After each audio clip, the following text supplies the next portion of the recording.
आमच्या YouTube चॅनलला subscribe करा। महानकारी न्यूज सबस्क्राइब करा आणि नोटिफिकेशन ऑन करा। नोटिफिकेशन ऑन केल्यामुळे आमचे अपडेट आपल्यापर्यंत सतत पोहोचेल। खासदार राजू शेट्टी यांची कबनूर मधील सभा थंडावली। कार्यकर्त्यांसह सामान्य नागरिक शेट्टींच्यावर नाराज। नागरिकात चर्चेला उधाण।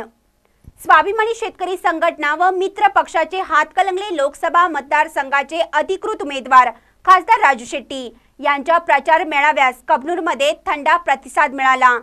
ना जादा ना कमी कार्यकर्ते नागरिकांच्या उपस्थितीने नेत्यांची धाकधूक वाढली होती। संयुक्त पुरोगामी आघाडी स्वाभिमानी शेतकरी संघटना पक्षाचे हातकलंगले लोकसभा मतदारसंघाचे उमेदवार खासदार राजू शेट्टी यांच्या प्रचार मेळाव्यास कबनूरमध्ये थंडा प्रतिसाद मिळाला। त्यामुळे उद्भवलेल्या परिस्थितीने नेत्यांची धाकधूक वाढली होती। जेमतेम हाताच्या बोटावर नेते आणि कार्यकर्त्यांची उपस्थिती असल्याने कबनूरमध्ये उलट-सुलट चर्चा सुरू झाली आहे।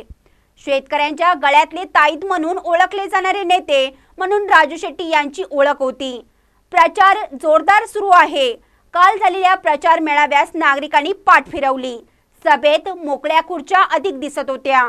या सभेसाठी पंचगंगा कारखान्याचे चेअरमन PN पाटील, नगरसेवक शशांक बावस्कर, इचलकरंजी काँग्रेस कमिटी अध्यक्ष प्रकाश मोरे, राष्ट्रवादीचे नेते मदन कारंडे, जयकुमार कोले आदी दिग्गज नेते असताना सभेला गर्दी नसल्याने गावात चर्चेला विषय बनला आहे। तसेच P पाटील गटाचे सरपंच उदय गीते हे देखील सभेस अनुपस्थित होते। महानकारी न्यूज साठी कबनूरहून कॅमेरामॅन टिपू सनदीसह अजित लटके।